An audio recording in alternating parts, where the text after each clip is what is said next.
What national outlet says the Arizona Cardinals defense the worst in the NFL, Bo? Yeah, it's unreal. They don't recognize the Cardinals defensive coordinator, Nick Rallis, is an even bigger sicko than we could even imagine. We'll explain. It's all right now. PHNX Cardinals.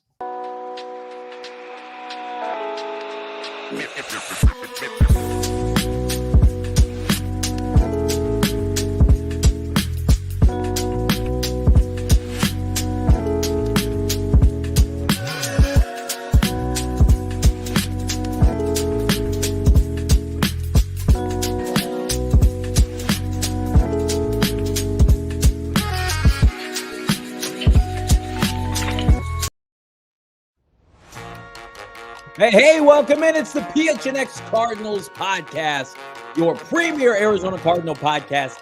Like and subscribe. Leave us a 5-star wherever you get your programming. Live from Studio K, presented by our friends at Circle K and our friends at Bet365. Welcome to Game Week, everybody. This show, of course, download the Bet365 app today. Use the bonus code PHNX365 when you sign up. Choose your offer and find out why it's never ordinary with our friends at Bet365. I'm Johnny Venerable, Brack, Studio, Circle K. Damon, Dawg, producer extraordinaire behind the mic. It is Bills week, my friend. We have arrived. We have preparations are already being made. Week 1 is basically upon us. Oh my God, we did it. We got through an elite off season. So Arizona Cardinals added one Marvin Harrison Jr. and crew, and now we are just days away from the debut of Sweet Baby Marv. Get your 18 collection ready, and so you're looking your best on Sunday. And we'll see what this Cardinals team is all about. Can't wait. And it's a tough matchup. Week 1, it's this showdown between some star quarterbacks. Johnny, does that pique your interest? It does, yeah. We barely made it out of the offseason alive. I barely made it out of Labor Day weekend alive. That's why I sound like grim death. I went to Disneyland for 3 days, and I'm very fortunate to be standing here. About to just completely give out. Like, it's not going to make it through the whole show. It will not. No. Bo went to a live sporting event and was cheering his heart out, you know? And Johnny's over here. He went to Disneyland and he can't even speak. I had to flag down Minnie and Mickey multiple times. I had to make sure my kids were given priority access for all the events. So that's the kind of parenting I am. Thank you for your service. Yeah. Absolutely. We thank you all for being here. Like this video, subscribe to PHNX Sports here on YouTube. And part of my time over Labor Day weekend was doing some research, shameless plug, getting on the grind, prepping for this week. And I thought it was a perfect day to bring this up because you had a chance to talk to Nick Rallis in Tempe at the Cards facility, Bo. And, he coordinates the Cardinal defense, which is not well thought of nationally. What does that mean? Well, ESPN Fantasy put together their basically hierarchy of people to avoid, units to respect, blah, blah, blah.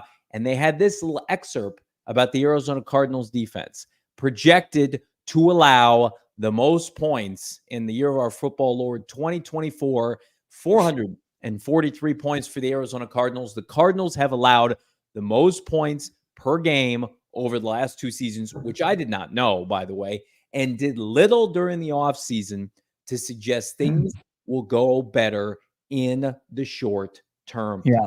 ESPN directly is stating that the Cardinals are going to have the worst scoring defense in the NFL. What say you? Yeah, I mean, this is the same outlet that also said, the defensive coordinator that was a part of this was going to be a prime candidate to be their next head coach when Vance Joseph's team gave up the most points in the NFL, or second most points in the NFL. So look, back-to-back seasons where you give up the second most points in the league, that's you're not going to be looked upon with a whole lot of respect. And I understand that, right? But I think you now have some good play callers in the fold, in Nick Rallis, and of course the head coach in Jonathan Gannon, whose Philly defense was the reason that they made their run to the Super Bowl in 2022, 70 sacks, 17 picks. I think that, obviously recency bias where you saw this defense underperform and was a liability at the end of last season as they were just devastated by injury. no Kazir White. The defensive line was in shambles. There were many key players out of the lineup, and they were starting Keitrell Clark and Sterling Thomas. I think that that just looking at it on paper, you're probably not inspired and seeing the forest through the trees here, but I think that they're going to make strides defensively. And to say that they're going to finish at the bottom of the league again, I think that's almost as far-fetched as saying that they're going to, approach like top 15 status. So if you look back, and I know it's not apples to oranges, it's not the same personnel, but Philadelphia's defense, coordinated by John and Gannon, linebacking core, coached by Nick Rallis in 2021 in the NFC, were, I believe, the 18th ranked defense in the NFL. They gave up about 22.6 points per game, but a lot of that was on the heels of really good defensive play toward the end. Remember, they started like 1-5, and they rallied. They got to 9-8 and made the postseason. So then what happened, gentlemen, in 2022? Well, we all know historic defensive performance. I'm not suggesting that the Cardinals are going to take a 2022 Eagles type of jump, but the Cardinals go from nearly last in the NFL last year to middle of the pack. Anybody in this chat right now, we've got 257 watching live. If the Cardinals are a top 20 defense, anybody would sign up for that right now. I would. If the Cardinals can get to 20 or better, we're all saying, perfect. Let me have some of that, because we're going to talk about it later. The offense is poised to carry this team. Yeah. The defense, can they do enough to not fall flat on their face? Can they make enough plays? Can they have the turnovers that weren't there last year, right? Can they finish games? Can the run defense be, approaching serviceable, non-existent? Yeah, serviceable, average. But I look back on 2021, the Eagles were a very average team at 9-8, but they got just enough out of this Gannon defense in year one, 18th in points allowed at nearly 23 points per game. And then you fast forward 70 sacks the next year. And it's not like they brought in a bunch of free agents outside of Haason Reddick that year. So I think the Cardinals, if you told me B.J. Ojulari and Darius Robinson were on this team to start this year, I would say, yeah, they're going to be a top 20 defense. Everybody's sleeping on them. I do think it's difficult, especially with this early stretch of games. And, we waited all Labor Day weekend. Nothing happened in terms of marquee moves or any kind of investments on the roster defensively. I think right now, probably looking at somewhere in the low to mid 20s defensively. I would love to be proven wrong. It's a talent league, and I think their coaching, which I do think is very good, can only take them so far. Yeah, I'm just kind of looking at their schedule last year. Like when things got out of hand, they got out of hand, and it was mostly teams imposing their will on them in the second half. Like you saw, performances like where the defense looked really good against Daniel Jones and the New York Giants in the first half and couldn't get off the field in the second half. You saw they give up just 20 points to Washington in week one. You saw them hold Dallas under 20 points, 16 points in their win. But then you saw, San Francisco, like we talked, that second half, like San Francisco probably took their foot off the gas. They could have scored almost at will, but, looked decent against Joe Burrow and a struggling Bengals offense in week 5.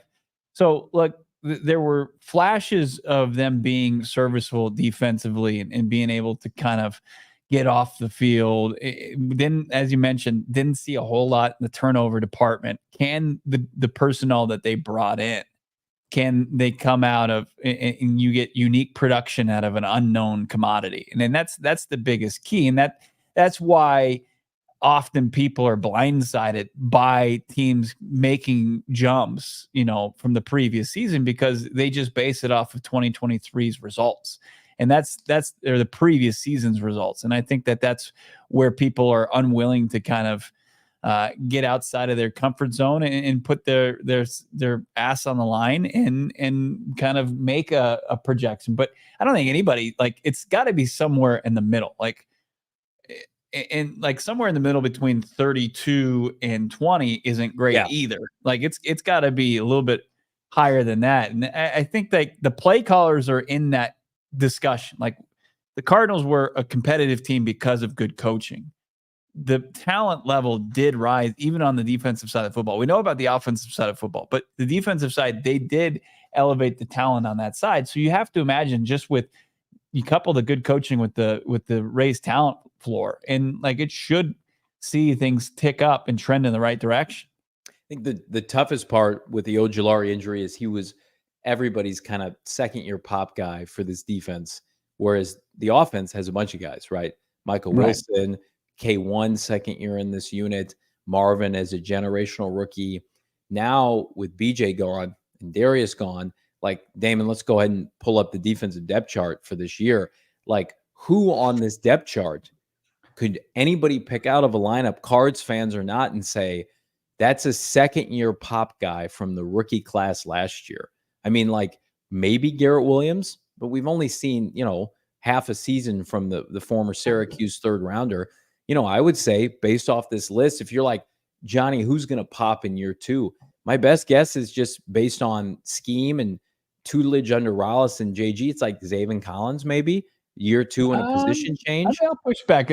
These three guys on the right here, on this good looking depth chart, Collins, Garrett Williams, and Starling Thomas, I think all have potential to have good seasons in year 2 in this system. I don't disagree with you, but it is as obvious as the offensive one we're going to look at later. And I think that's where people struggle, is like, if they had taken a top 10 defender last year, if they had flushed a bunch of resources a year ago in this unit and the guys got a bunch of playing time, I think one of the big problems with stripping down this team, and I know they played a lot of rookies last year, I think they played a lot of guys that are not going to be starting for them. Like Keitrell Clark's not a starter on this unit. Dante Steele's right now not a starter on this unit, right? Owen Papo didn't start last year. BJ Ojulari's not around. So the investment in rookie and young player snaps last year, I don't want to say it was a loss, but you would like to have seen it have more of an impact, because now it almost feels like, outside of implementing the scheme a year ago, you're starting from scratch at a lot of these positions, and no one, even at ESPN and their novice kind of takes, which are ridiculous at times. Let me just say, X player drafted in X round, played this many snaps, and in year 2 should break out. Like, you really can't do that with any of these guys. And that to me is on top of not having marquee free agent signings and household names. That's why people just, they look at this defense, they don't know the names, and they say, gotta be terrible. Yeah. Yeah. And I'd be curious to see, and this is probably, an indictment on my inability to do a good job here, but like, what the defense looked like when you had both Kazir White and Budda Baker, 2 defensive captains on the field, because he didn't get that look that often. Whether it was, Budda Baker having to bow out with a hamstring injury where he tore the hamstring off the bone before the Giants week, and you suffered not having your defensive captain out there. And what happened, like the collapse against the G-Men. And then, you get Kazir White with the performance against the Cowboys. And then he goes down kind of like after you get Budda Baker back in the lineup from his hamstring injury. And then, White goes down to the biceps injury. So like, I think that those two put you in a really good position. And then with the additions to the secondary, to the defensive front, but that, like, I'm with you. Like, I don't expect, whether it's Mike Clay or whoever the ESPN analyst that's breaking this down, that didn't watch a whole lot of Cards ball last year to understand that. And that's fine. But like, the important thing for the Arizona Cardinals going into this season is to start to change the narrative around it. And like, I think year 1 of the Nick Sirianni, Jonathan Gannon, Shane Steichen Eagles in 2021 is to start to do that, and players to start to emerge to where you get them trending, ensure they make good plays, and they're not perfect players, and then probably the consistency's not quite there, but you're making, strides to where 2025 comes, and this defense, you get them into a position not to just like crack the top 20, like consistently be there, but you got to be like, if you want to go to where you want to go, you got to start to sniff top 10. And like, you need guys in your draft class to hit, as you mentioned, the second year pops.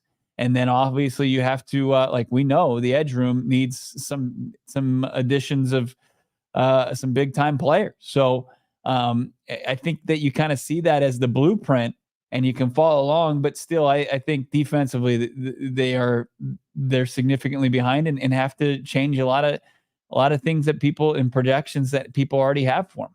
Yeah, you mentioned, Kazir White and Buddha playing at the same time. It didn't happen often last year. In fact, I look back at last year's schedule defensively, and the probably their best quarter of the year came in Q3.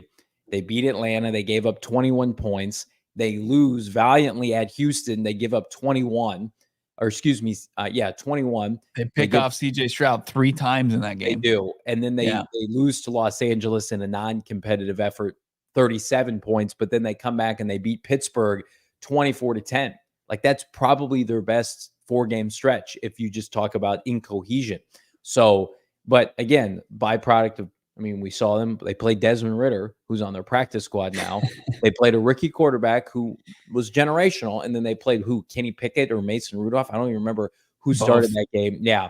So it was a byproduct of who they played, and that's where myself and a lot of people have issue with the complacency of adding some significant help defensively. Is that ain't your schedule in 2024 to start the year. Your schedule is a who's who of NFL and NFC QBs that are going to make it very difficult for this unit, even with upgrades, to be able to, I think, stay competitive on the fly. You are going to have to be very opportunistic. You are not going to have the kind of personnel that some of these other teams do, that you can just attack, and you have known quantities. Like, and we joke around about like Dallas and Philadelphia not having their acts together as franchises, but there's no question they have better defensive lines than you. The Cardinals are another offseason away from this defense, as you mentioned, taking that next step. But to come full circle, do I think they're going to be the worst defense in the NFL? I do not. I think they're too well coached. I think they get a Seattle team that they only gave up 20 points per game against last year. There's meat on the bone in the second half of the schedule to be able to really pump up those numbers when everything's cooking. But the goal is, the season cannot be lost before you get to that point. You cannot start 2-6. You cannot start 1-7, because it doesn't matter who you're playing at that point. Then guys start doing this, fair or not. Like, it takes, Dan Campbell, what he was able to do year 2, keeping that Lions team on track, it's a miraculous outcome. It's not the norm, though. And when you start under 500 by 4 or 5 games, unless you've got Kyler Murray coming back at the second half of the schedule and everybody understands the task at hand in a rebuilding year in 2023, like, you are going to lose guys. So they have to find a way to whatever this noise is, block it out and be more relevant and competitive defensively, despite the talent. Yeah, they just didn't have the personnel, especially at the end of the season, to do that. And I think a lot of the numbers that were added on and stacked on top of that, is rough. Like, I like this point by Jonathan W. saying SMB, Sean Murphy Bunting, greater than Antonio Hamilton. Yeah, and Marco Wilson, no doubt about it. And you got Mac Wilson better than Josh Woods, who was a special teamer. Justin Jones, Bilal Nichols, whoever filled in on the defensive line. Yeah, and like Jonathan is, I'm sure, a very informed Cardinals fan, but like thinking back who was available on the defensive line throughout the season, it was tough. It was they suffered, I think, like 9 to 12 injuries on that front that had no margin for error. It was in the negative, and they got lower and deeper into the slums as far as who they had starting that rotation. People look at that depth chart, Johnny, and they released the first official depth chart today, and they're wondering why Dante Stills isn't starting. Look, like, don't get thrown off by who's starting on the defensive line. Like, everybody's going to play similar amount of snaps in the 5-man rotation. Like, Dante Stills is, on your second team defensive line, but he's going to play, a significant amount, and he's going to be a high volume snap backup for this team. So I think that, like, you didn't go and get those war daddies. You didn't get those guys that are going to change the game on their own, but you did improve, I think, on each and every level of your defense from a group that had its moments last year. Not enough, like, not consistently enough. Nick Rallis will tell you that. Jonathan Gannon will tell you that. But I think that they have kind of the workings of, and I think what this season's going to really be about, and you'll look back in 2025 is like, okay, we learned about, is Garrett Williams going to be, is he going to be, a good player? Is he going to be like a really good player? Is he going to be, is he going to be one of the premier slot corners in the league? Like you're going to see week 1 against Taron Johnson, or like is Max Melton going to be that guy that you knew we could be coming out of Rutgers? And then, we'll learn hopefully soon about Darius Robinson when his stint on the IR is up, and, Xavier Thomas and Robert Taylor Demerson, like, can these guys' skill sets that were ball hawks in the collegiate level translate to the NFL level? Because if they do, and you're getting the ball in this offense's hands, you're doing your job. Because that's like, I think the number one, goal here for this team early on is keep your offense on the field as long as you possibly can. You had a chance to connect to Nick Rallis today. And again, like behind the scenes, the Cardinals believe, he's a future head coach in the NFL. And again, there's no better time to showcase that this year when everybody thinks, I mean, you talk about, what Houston did last year and everybody assuming that team was going to be terrible. And then suddenly they got hot coordinators at every position. And so the Cardinals now have an opportunity, a unique one, where a guy like Nick Rallis can really help himself. You can't go into a better spot if you're a young DC and say, everybody thinks we're going to be awful. We lost a couple draft picks, albeit temporarily, hopefully, with Darius Robinson. We're going to come out and we're going to set the world on fire here defensively because everybody's looking at this offense. And if I come out with my unit and help this team win as a complimentary, defensive coach, right, he sets himself up well. I don't think anybody has more to gain this year outside of maybe Kyler Murray and Jonathan Gannon than Nick Rallis as the DC of this team. Yeah. And I don't want to put too much pressure on him, but he's a very likable guy. He is.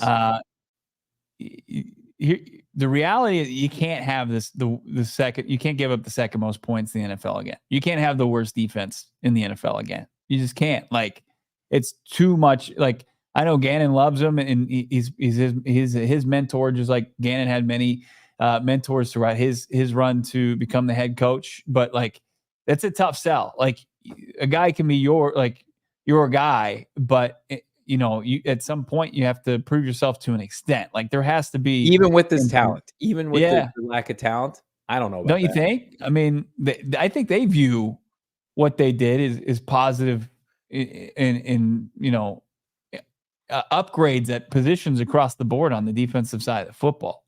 Yeah, if I'm Nick Rallis, I'm like, I'm going to do what I can. I'm going to get my guys going. We're going to be fundamentally sound. But if Victor Dumakaji can't finish the sack, that's not on me. You know what I mean? Like, if a guy's in a position to make a play and they don't make it, at the end of the day, it's personnel. Yeah, it's a personnel league at the end of the day, especially defensively.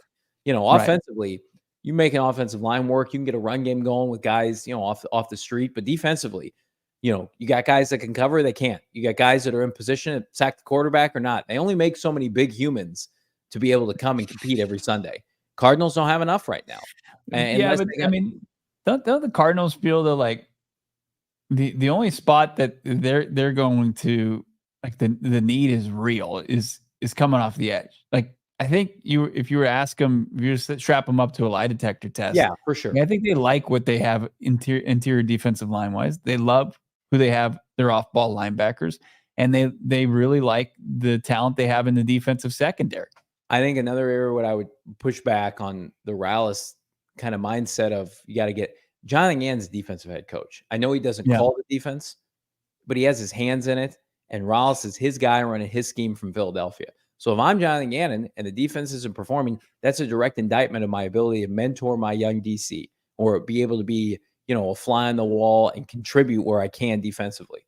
They got their hands in everything. So, like, you can put a bag of asterisks, like it's Rallis' defense, but here's Jonathan Gannon be able to give his perspective, a guy who had a ton of success before Philadelphia and Minnesota and Indianapolis. So it's not like Drew Petzing where we can come on this show after a tough loss on Monday and be like, where the hell was the offense? Defensively, like nationally, if the Cardinals struggle defensively, people are going to say, Jonathan Gannon's a defensive head coach. What gives, right? And fair or not, like that's what comes with it. Like, if we look across the pond and the NFL landscape and, like, Bill Belichick or Pete Carroll, D'Amico Ryans, like, these guys even though they're head coaches, they're CEOs, you still got to be able to master your side of the ball. And that's why I feel good about this combination of Kyler Murray and JG, because I do think Kyler Murray, MVP caliber year on deck, Jonathan Gannon is going to get, with Rallis, this unit to overachieve eventually. Yeah. Can they hang on for dear life early on, though? Yeah, I think where they really can make strides this year is taking the football away. Like 100%. You're gonna have to. And like you saw, like we mentioned that Houston game, like that kept them in that game. Like, and if they're not going to consistently, get pressure on the opposing quarterback, if guys can jump routes, or if they can be in a position to kind of get opportunistic in the defensive secondary, I mean, it's just and put the ball in Kyler Murray's hands when people just had that offense leave the field with points. It's going to be huge for the Cardinals and what they want to do. And you are playing complementary football. We talk about how much, Nick Rallis is a likable guy. And I think just with the infusion of young talent, like the idea that they could finish dead last in defense, like is like I said, far-fetched. But like you see the guy, like he's not going to put himself or his defense in a position to be behind or to struggle consistently throughout the season. I mean, just listen to this guy having to calm himself down, watching film in his own office. Damon, can we watch this clip here of Cardinals defensive coordinator Nick Rallis? I was just watching tape, and I started thinking about the game and thoughts, and it got me kind of excited. I'm like, I need to calm down a little bit here, because I don't think I can live like this for 18 weeks. So I don't know.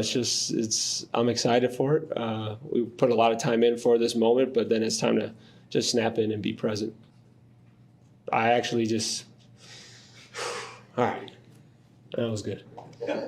But I did have to put the film down and go, all right, what am I doing right now? Like, that's not right, is it? I'm just sitting here. That's like my kid. Like, he's in the pool and he doesn't stop. Again. I'm like, dude, your heart's gonna explode. Like, you don't need a break. Like, that's kind of Rallis, like that kid in the pool. The man's getting too hyped watching game film. He's getting so pumped about week one and the potential. His heart's thumping in his chest, and he's needing to give himself a self-imposed breather. It's unbelievable. He has an opportunity to have maybe the biggest coming out party on Sunday if his unit corrals Josh Allen and makes Josh Allen uncomfortable. And on the flip side, if they look terrible, like everybody expects them to look, people are going to be saying, what's going on with the defense? What's going on with Nick Rallis? Why can't they put it together? This is cohesion. Guys can't be looking out of place, right? Like, he has a ton to gain this Sunday. And again, people think I'm nuts. I think it's a good matchup for the Cardinals because Buffalo, not a bunch of great skill players. They got a great quarterback, which he talked about today. But a lot of guys like the Cardinals, new roles, new starters, new receivers, right? A run game the Cardinals are going to be tuned into. Can they bring the big man down? Can they corral Josh Allen?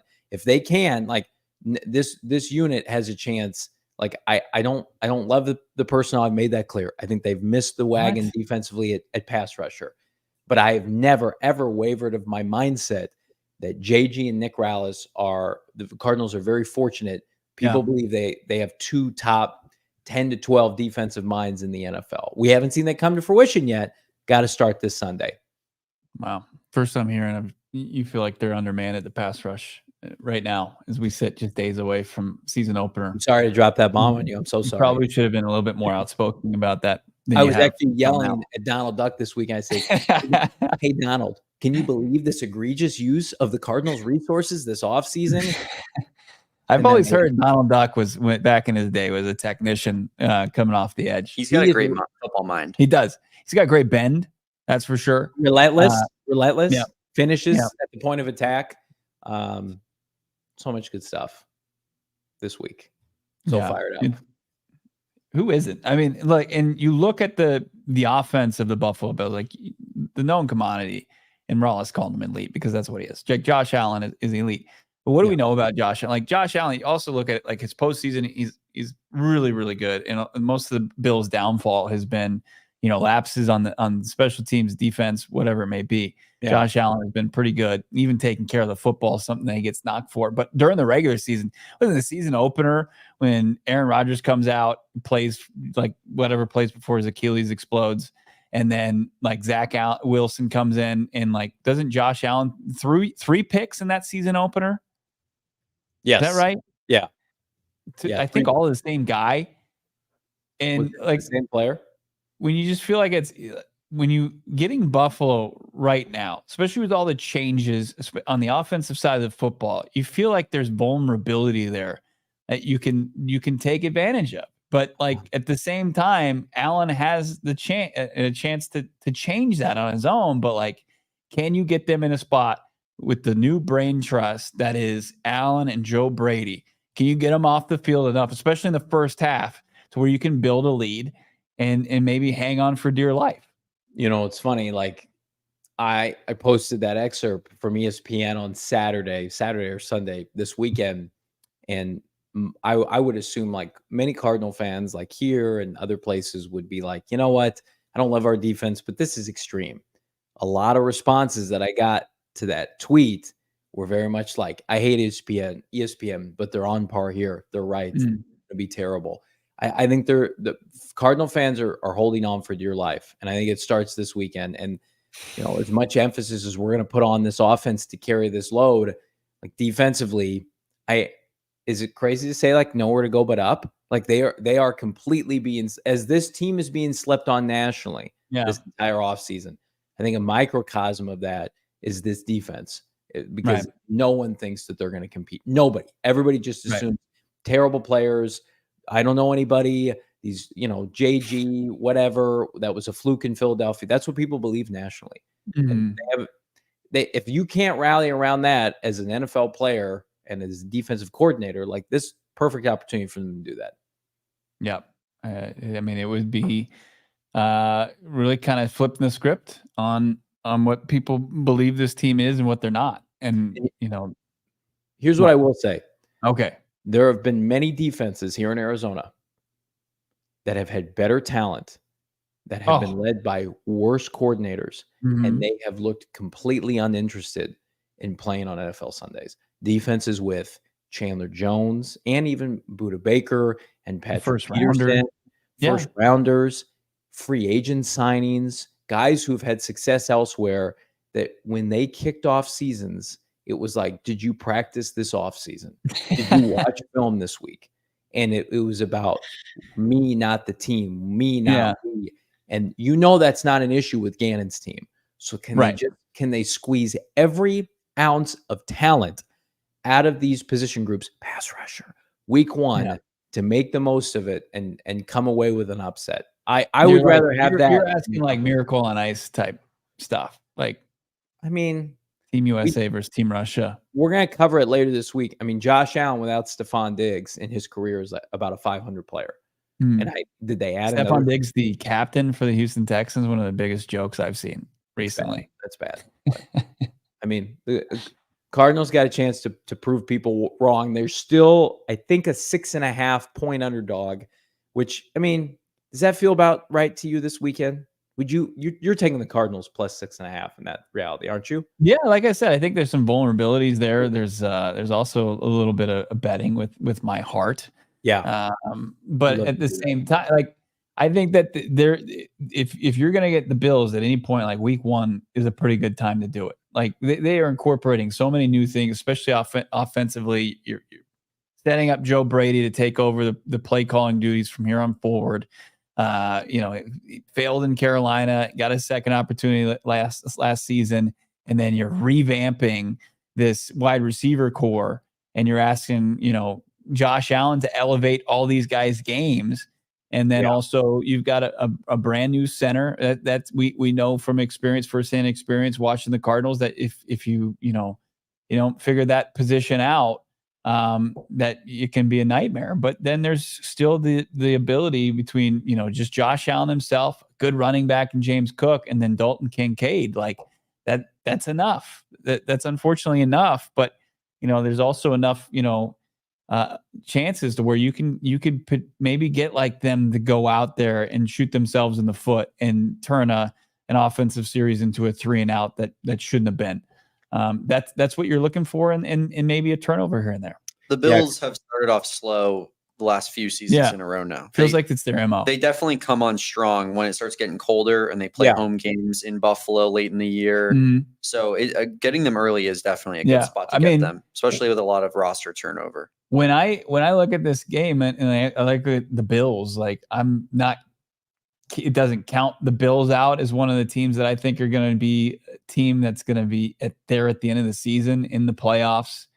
But I see them as, because Damon points out, like they're historically under this regime and with Josh Allen, they're just a little raw out of the gates. I mean, they lost to Zach Wilson week 1 last year. I know there was a lot of emotion with that Jets team. They were on the road, but right now, Cardinals 6.5-point underdog with our friends at Bet365. Over under is about 48.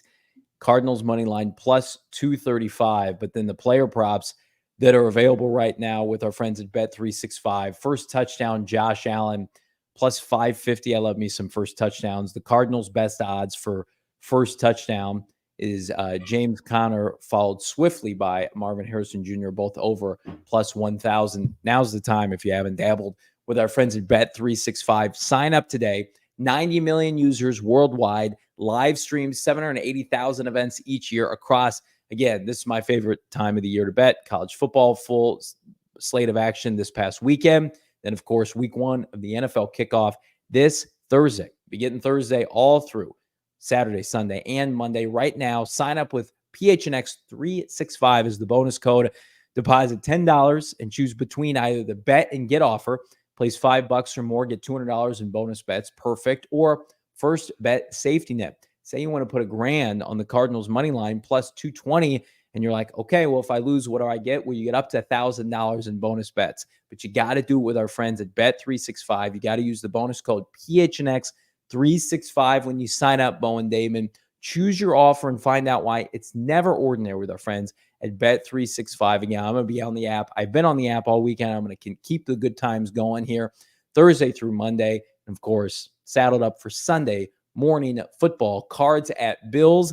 Must be 21 years and older, physically located in Arizona. If you or someone you know has a gambling problem, wants help, call 1-800-NEXT-STEP. Text NEXT STEP to 53342 or visit problemgambling.az.gov, Bo, for more information.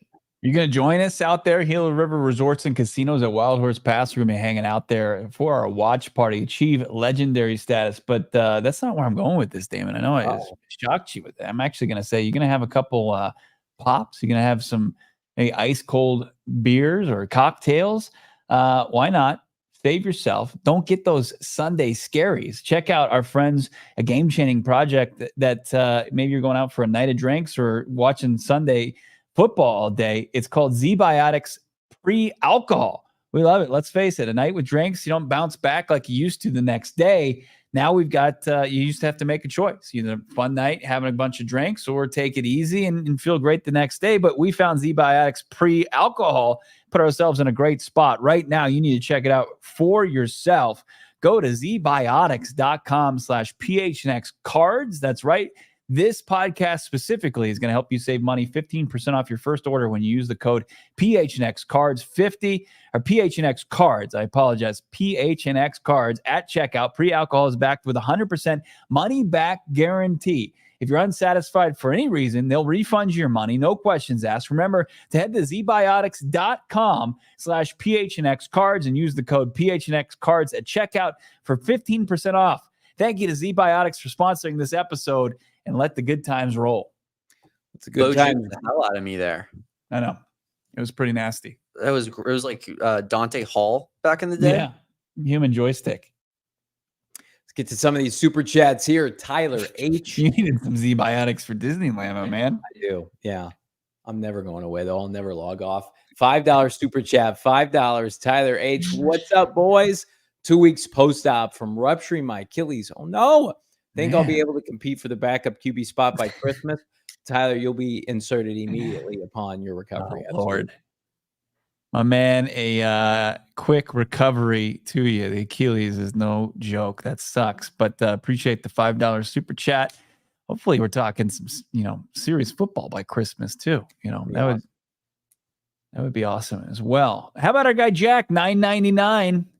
Thank you for the super chat. Feel like that has been the longest offseason ever. It's time for Kyler to torch the Bills by throwing for 4 tutties. I would just say 5, but I feel like he'll run 1 or 2 in as well. Wow. So we're talking not 4, but 5, maybe 6 total touchdowns for Kyler Murray week 1. What a coming out party that would be. I've never needed anything more in my life. And again, we are roughly 5 days away from kickoff. And like we're leading with the defense because that's what everybody wants to bag on. But I mean, this team's going to win games in 2024. It's got to be behind number 1. So Jack, I'm with you, friend of the program. Baharo Baharo 3 for $2. Other NFC West head coaches call plays now or never for Nick. Well, I know Gannon Baharo doesn't want to call plays, and he loves just to be able to oversee every aspect of the team. I think that's a big reason why his players respond so well to him. He's around. He's available all the time. It was a knock that I had on Cliff Kingsbury. I just didn't think he could build the kind of relationships necessary over the course of a 53-man roster. And then when his unit wasn't performing and he was the play caller, I mean, how uncomfortable was that, Bo? And you would have to ask him, hey, why would you consider giving up play calling options? And it was very uncomfortable. A lot of those are darker times. Block those out. Hopefully making our ways out of that, continually following and keeping the face with the direction of this organization. But man, it was a breath fresh air watching, Petzing. And I know Baharo, just based on, some of your previous chats, you're not the biggest Petzing guy just yet. But I think that he's got the best opportunity here for his group and his side of the football to kind of be the strength of this team this year. But I think Petzing kind of taking this team and this offense into modern times and kind of giving it a look with, taking concepts away from the Cleveland Browns and the San Francisco 49ers and the Philadelphia Eagles. I mean, that's the play. That's what's keeping up with the Joneses, and it's all, put quarterback in a better position for success. And, that's really what this team needs week 1. Baldy told it to us last week, Johnny, this with sitting out this preseason, the pressure for it to all to click come Sunday is on. Yeah. I talked about the defense has no pressure in my opinion, because nobody expects anything nationally. The offense is a different story. You got Kyle Brandt out there. And I love this, talking about Kyler Murray going to, re-enter the conversation of being one of the best quarterbacks in the NFL. I'm here for that. And then you look at the landscape of this offensive skilled player group, largely intact, led by Marvin, led by Greg Dortch, Michael Wilson, Trey McBride. It's a who's who. They had to cut Michael Carter because they felt like their running back situation was so deep. Let's take a look at the offensive depth chart, gentlemen, as it relates to this Sunday. And again, this can change week to week, but no surprises here. Paris Johnson all the way to Jonah Williams, the same 5 that have been manning those 5 spots on the offensive line throughout the duration of the preseason and training camp. And then, of course, MHJ, Greg Dortch, Michael Wilson, your batter at receiver. Kyler Murray backed up by one Clayton Tune, Bo Brock, no Desmond Ridder in sight. And then, of course, Trey McBride, Elijah Higgins, Tip Ryman, who is a little banged up. Bo's going to have more about that here in a second. James Conner, Trey Benson are your battery at running back. So again, continuity is king with this unit. They have only been refortified. I will say, if you're going to double down on a skilled group or a unit, do it on offense. I don't have an issue with this. They want to take a generational wide receiver. They want to double down on what works. They want to take Paris Johnson Jr. over Will Anderson Jr. I don't have an issue with it.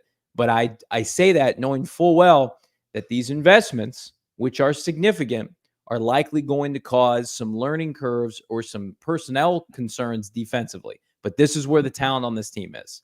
Yeah. The only thing that I would say surprised me here was Xavier Weaver being the primary backup to Greg Dortch in the slot. I thought Weaver profiled maybe more as an outside guy, and maybe he's, blocked by a Chris Moore, who's got a little bit more experience, and then Zach Pascal. who you expect sometimes in like 13 personnel, maybe to be the only wide receiver out there. But I wasn't surprised by much more than that. You got Trey Benson as the primary backup to James Conner, and that's legit. Like, and then Dermicado is probably going to be your third down pass pro back if James isn't in there. So you're right. I mean, the offensive line has been a group that's been under the radar. Talked about it a little bit when Damon and I witnessed, joint practices there in Indianapolis. But, Drew Petzing talked today and said that he's got a lot of confidence in this group to where they can come together, as early as this week and do what they want to do, especially with Paris Johnson Jr. making the transition from right tackle, left tackle. But this is the strength right there. That offense is the strength of the team, and they're going to, as Baldy said, need to click right away. And it might provide some pressure to Kyler Murray, but like personnel wise, it's all there for them, especially from a playmaking standpoint. Again, they're a running team. They're going to want to establish the run early against Buffalo. Petsy and I did talk about James Conner being the workhorse of this team. And if you watch, Cardinals put out a hype video on their social media. Number 6 is all over that. So again, like we're talking up K1 today for good reason. He's the conductor of this offense. James Conner is still going to, have his say in whether or not the Cardinals are going to be successful offensively. And if you look back to the last 2 games of last year, when the Cardinals looked as cohesive as they did all year. Yes, they had K1, Michael Wilson, Greg Dortch, Trey McBride. James Conner was having a banner finish to the year. And I expect him to pick up where he left off. James is the kind of player, rhythm carries. He may have 5 carries, 7 carries for about 15 yards, and then suddenly he'll have about 15 for 65, 70. That's the kind of player he is. And the Cardinals, and this is where I'll give Drew Petzing immense credit, know how to stick with the run.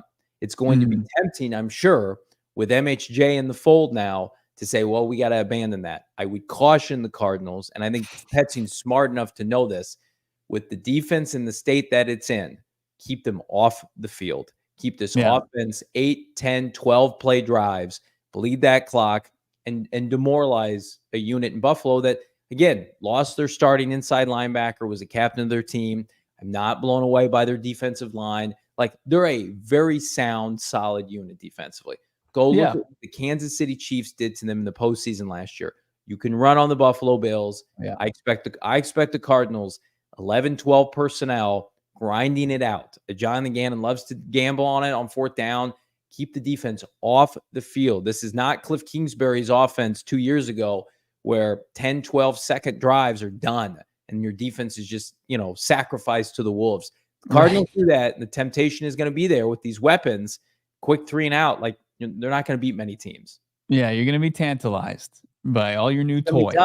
Yeah, you got the MHJ, you got the Michael Wilson, you got Greg Dortch, Trey McBride, and it's going to in a fresh Kyler Murray, and you're going to be wanting to draw up all those big time explosives in the passing game.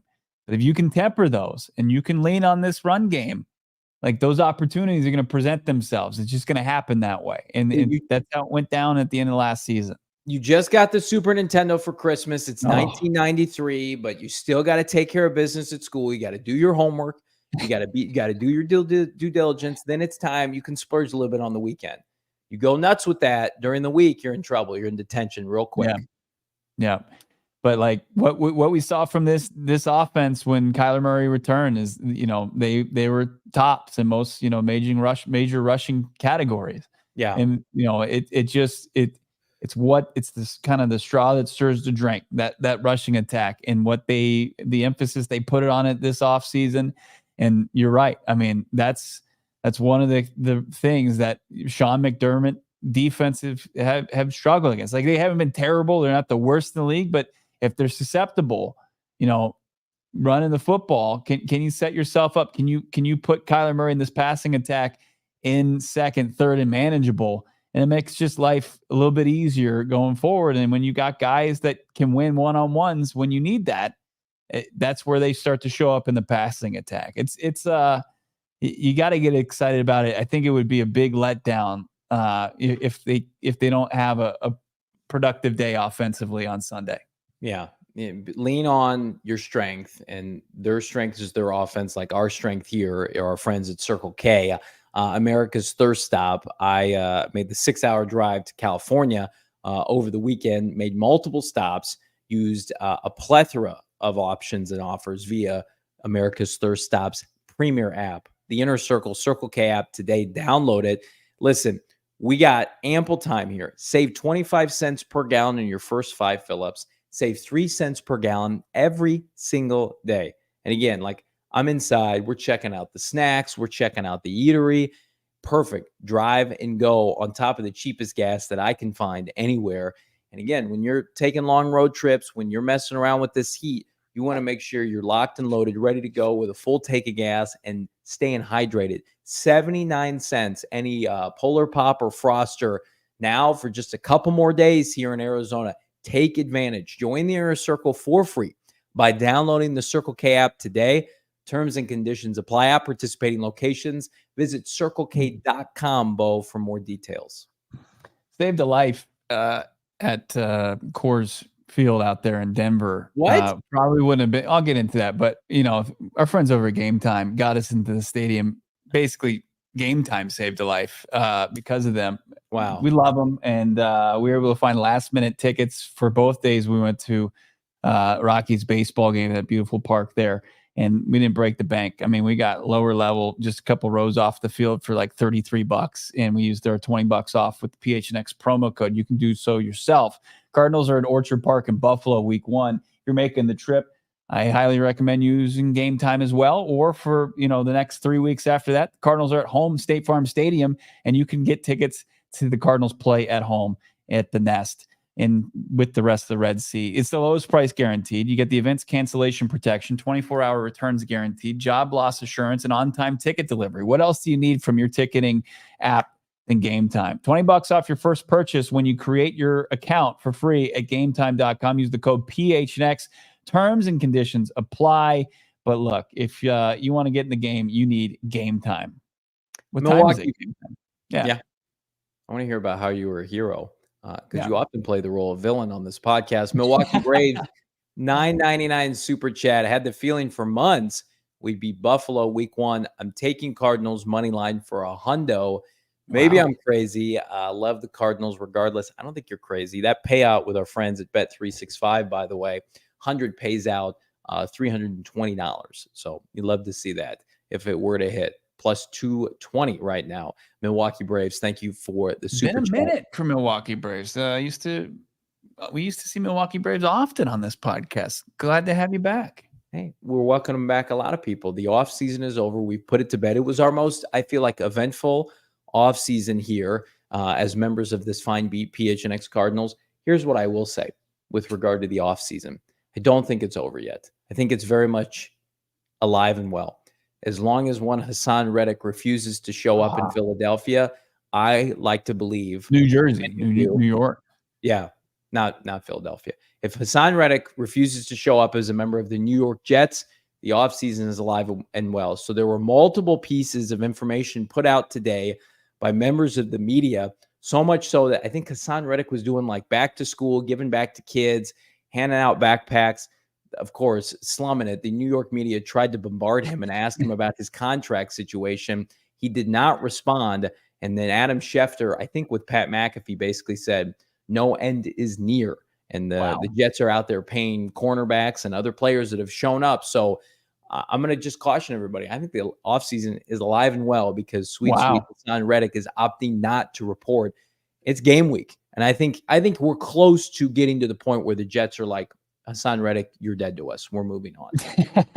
We're trading you. We're going to take a net loss on this, and we're just going to trade you for the first, whichever bidder is willing to give us something close to what we traded him away for, right? But I think both parties, obviously, like Haason Reddick's going to want to prove himself before a contract, before he hits free agency this upcoming offseason. Can you put yourself in a position as the Arizona Cardinals to say, hey, this is going to be your best chance? Yeah, it's a great point. Showcase yourself. So, I did see the TMZ chase down of Haason Reddick. He really had no appetite for it, but it doesn't look like. I mean, they're days away. Like they're playing on Monday Night Football against the Niners, and man isn't close to hitting the practice field or doing anything for gangrene there in the Jets. So win-win situation, I think, for us, because we can laugh at whoever loses here. Yeah, I mean, it's just a beautiful Monday night. It is. Yep. We hate the Jets on the show. We hate the Niners even more.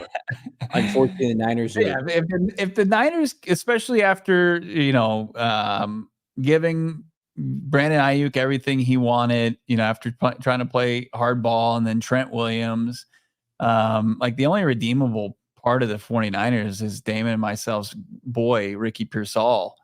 Unbelievable. This weekend. What an unbelievable story that is. It makes Johnny look really bad for the things he said about Pearsall. I was thinking the same thing. Wait a minute. Do you want to apologize for your breakdown of him as a prospect, Johnny? I think you both need to apologize for not being able to separate player from person. And that's why we put it all in, like we take all the information and make our decisions on that. We met Ricky Pearsall in Mobile. You were here home, comfortable. We're road dogs. We saw. And you're trying to tell me about Xavier Legette, who I said, get away from my fantasy football team. I knew Ricky had the dog in him when we met him. That's great. Respectfully, is Ricky Pearsall is he going to play? Was he going to play before IR? That's shot in the chest. It exited his back. Well, you're talking about you're talking about fantasy football. Xavier Legette's the number one receiver for Carolina Panthers. You're making my point for me. Deontay Johnson. Oh God. Adam Thielen with his walker, 35 years old. Xavier Legette's he's looked good for them.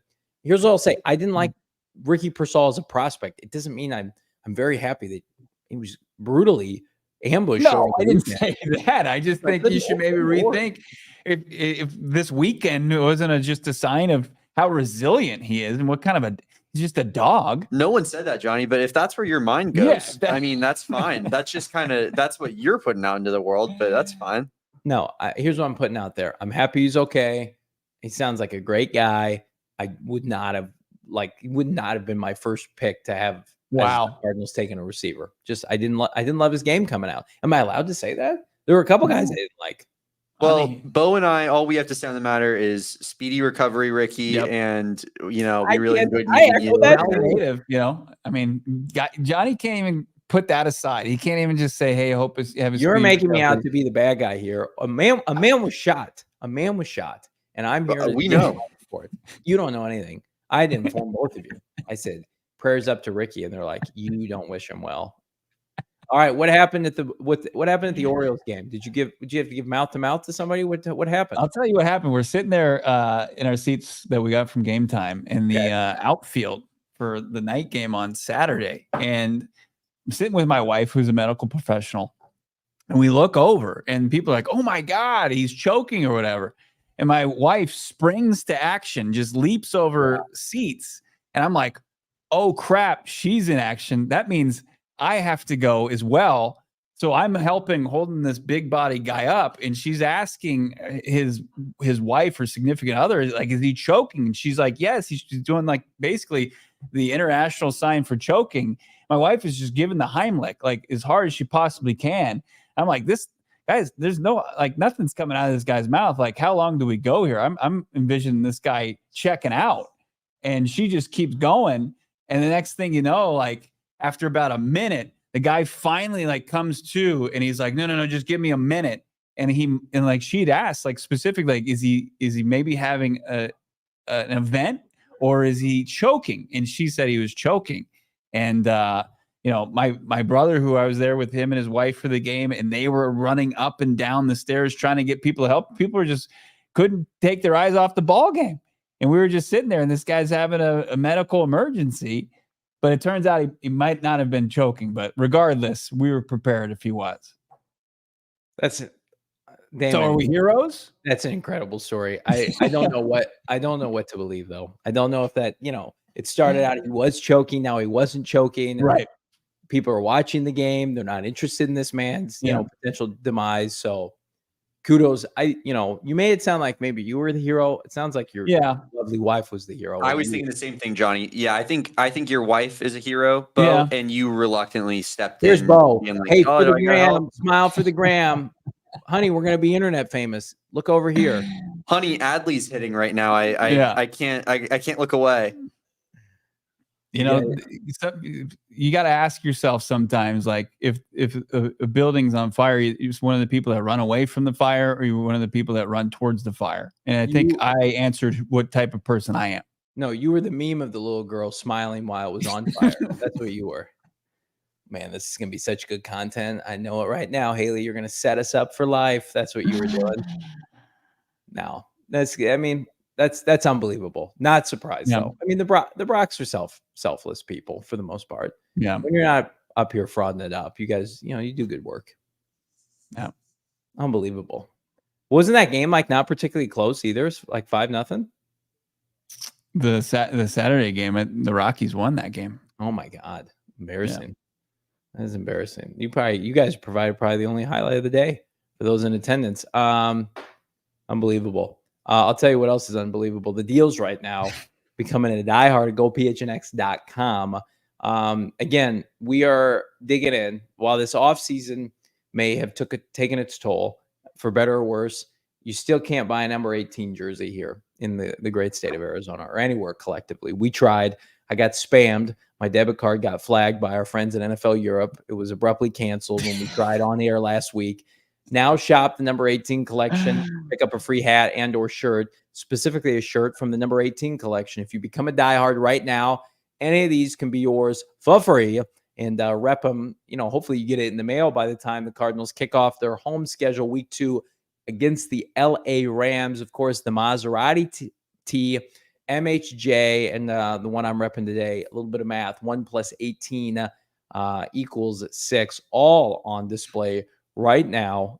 Become a diehard, gophnx.com. And I'm going to tell you, the perfect combination is a number 18 collection shirt, like any of those three, and a pair of Shady Rays. Though that's when I was at Disneyland, I didn't wrap any Disneyland gear because, I'm a 36-year-old adult man. I'm going to let other people do that.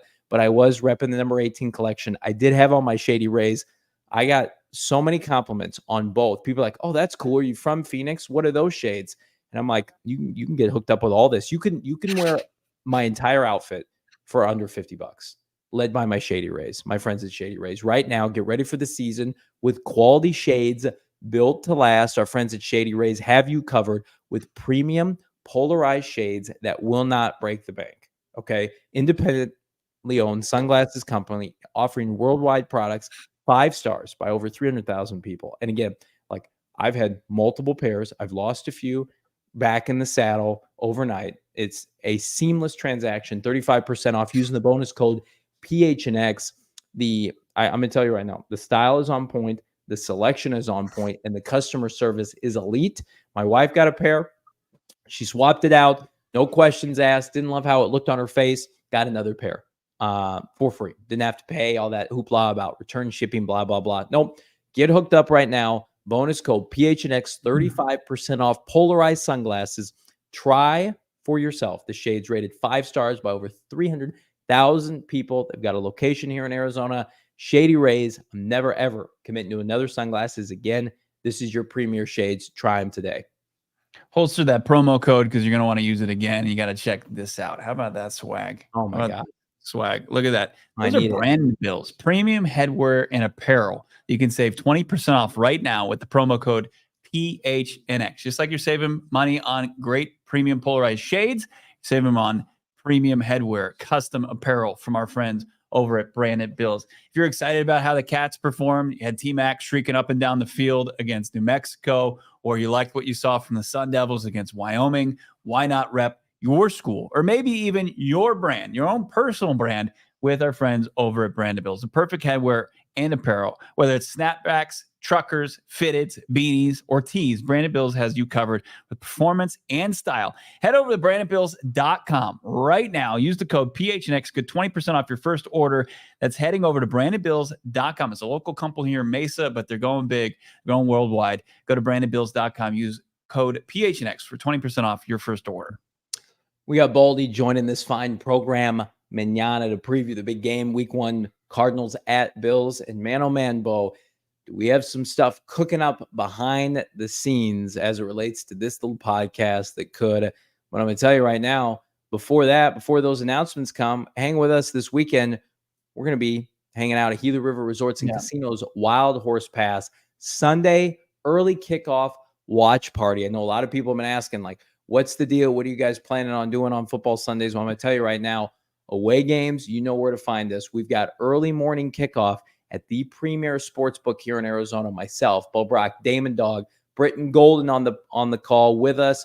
Pre-game, halftime, post-game show. We are back with a full day of coverage. You will not want to miss it. Gila River Resorts Wild Horse Pass. Let's find out together what this team is made of week 1. Yeah, a little kegs and eggs scenario, 10 a.m. kick from Rough Buff. It's gonna be fun. Watch the game with us. Hang out, talk some ball. We'll fire up the mics for the pre, halftime, and post-game show. If you can't make it, of course, you want to be subscribed to PHNX Sports here on YouTube, following along at PHNX_Cardinals on Twitter and Instagram. But yeah, it's game day. The whole setup, whether it's home or away games, is going to be elite with us here at PHNX Cards. This super chat just snuck in. Loso, $5. I bet Johnny looks good in his shady rays while driving his Prius. I don't have a Prius. I do have some though, multiple pairs. Remember when you tried to fraudulently front yourself as a truck guy? I think I would love a truck. If somebody wants to give me a truck, I would love a truck. I think Johnny exudes truck guy. I just can't get up. Like, there's trucks and then there's monster trucks, and Bo has his lift kit on his, and it's hard for me to get in and out of his truck.